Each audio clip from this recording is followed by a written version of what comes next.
আজি 23 জুলাই 2024 মই জেন ষ্টিলখন চলাই আছোঁ। জেন ষ্টিল মানে এই নীলা কালাৰৰ জেন ষ্টিলখন যে আনিছিলোঁ আজিৰ পৰা অলপ দিন হ'লে 10-15 দিন হৈ গ'ল। কেইদিনমান গাড়ীখন বহিলে, কিয় বহিলে? গাড়ীখনৰ মই যেতিয়া আনিছিলোঁ RC টো এক্সপায়াৰ হৈ আছিল, তাৰমানে 15 বছৰ পাৰ হ'ল যে গাড়ীখনৰ কাগজ শেষ হৈ গৈছিলে ভেলিডিটি। চ' মই গাড়ীখন কাগজ ৰিনিউ কৰিছিলোঁ। এতিয়া গাড়ীখনৰ নতুন RC আহিল, কাগজ ৰিনিউ হৈ আহিল, 29লৈকে আপডেট হৈ আহিল, ইঞ্চুৰ পলিউশ্যন সকলো আপডেট হৈ গ'ল। অকণমান ওলাই লৈ আহিছোঁ ডিটেইলছৰ ভিডিঅ' এটা বনাওঁ বুলি। AC লগাই আহিছোঁ দিয়ক, বৰ ধুনীয়া মানে AC টো কুলিং আৰু গাড়ী পুৰণা হ'লেও AC চব ৰানিং আছে, কুলিং ধুনীয়া। এতিয়া কাগজ পাতি যেতিয়া আপডেট হ'ল আৰু নতুন বুলিয়ে ক'ব পাৰি আৰু। এখন এতিয়া 2014 চনৰ গাড়ীৰ লগত কম্পেয়াৰ কৰা গাড়ী হৈ গ'ল, কাৰণ 2014 চনৰ গাড়ী এখনো 29লৈকে আপডেট থাকে। এতিয়া এইখনো 29লৈকে আপডেট আছে। এই গাড়ীখন মানে চলালে নহয় ৱেগনাৰ টাইপ লাগে, একদম ওখ মানে দেখিছেনে? পুৰা বনেট দেখা পোৱা নিচিনা, পুৰা ৱেগনাৰ ভাইবছ এটা আহে আৰু এই গাড়ীখন। অলপমান বাহিৰৰ ফালৰ পৰা দেখাই দিম, পিছত ভিতৰখিনিও দেখাম আৰু। চ' গাড়ীখনৰ দামটো মই ভিডিঅ'টো ষ্টাৰ্টিঙতে কৈ দিওঁ, 1,25,000 টকা ৰাখিছোঁ ইনক্লুডিং ট্ৰেন্সফাৰ। ডকুমেণ্টছৰ সকলো কাম মই কৰি দিম। ডকুমেণ্টছৰ নামত আপোনালোকে 1 টকা খৰচ কৰিব নালাগে, খালি গাড়ীখন কিনা পইচাটো লৈ আহিলে হ'ল। সকলো কাগজ অলৰেডি আপডেট হৈ আছে আৰু 5 বছৰৰ কাৰণে আপুনি নিশ্চিন্তৰে চলাই থাকিব পাৰিব। সেয়া লাগিলে কাগজৰে হওক, সেয়া লাগিলে মেকানিজম কামেই হওক। এইখনেই হ'ল জেন ষ্টিলো, 2009 মডেলৰ হয়। এতিয়া কাগজ পাতি আপডেট হ'ল 2029লৈকে আৰু অৰিজিনেল পেইণ্টতে আছে গাড়ীখন।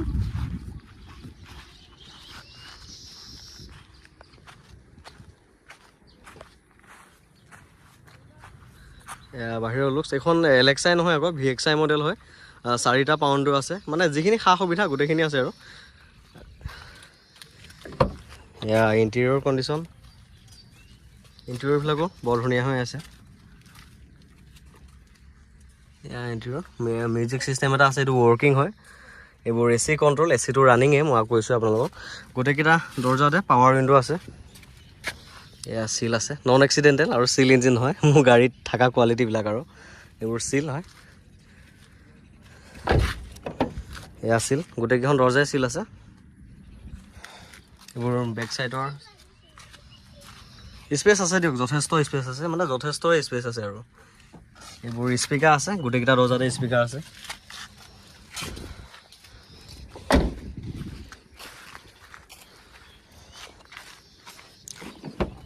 এইবোৰ চিল আছে, গোটেইবোৰে চিল।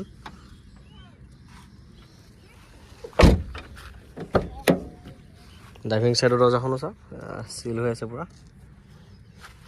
এয়া 4টা পাৱাৰ উইণ্ডো আছে আৰু এইটো গ্লাছৰ কণ্ট্ৰল।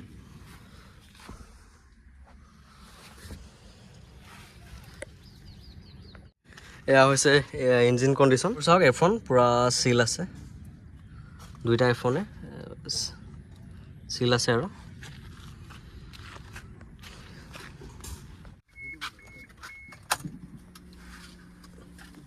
গাড়ীখনৰ ৰানিংটো হৈছে 66,296 কিলোমিটাৰ ৰানিং। ইঞ্জিনটো ষ্টাৰ্ট কৰি দেখাম।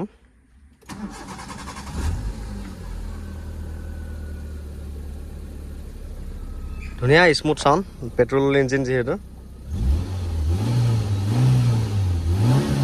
ইয়াত RPM মিটাৰো আছে।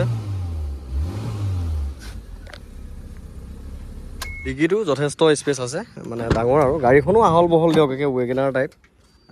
এয়া চাওক, ডিগিও চিল হৈ আছে। এইটো হ'ল ডিগি স্পেচ, যথেষ্ট স্পেচ আছে আৰু।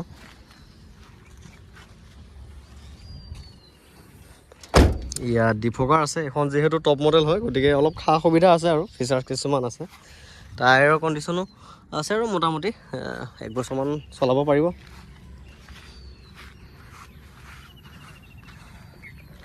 চ' গাড়ীখনৰ দামটো গম পালে, 1,25,000 টকা ইনক্লুডিং ট্ৰেন্সফাৰ। ল'বলগীয়া হ'লে ডাইৰেক্ট স্ক্ৰীণত আহি থকা নাম্বাৰটো দি ফোন কৰিব, ফোন কৰি ল'ব পাৰিব।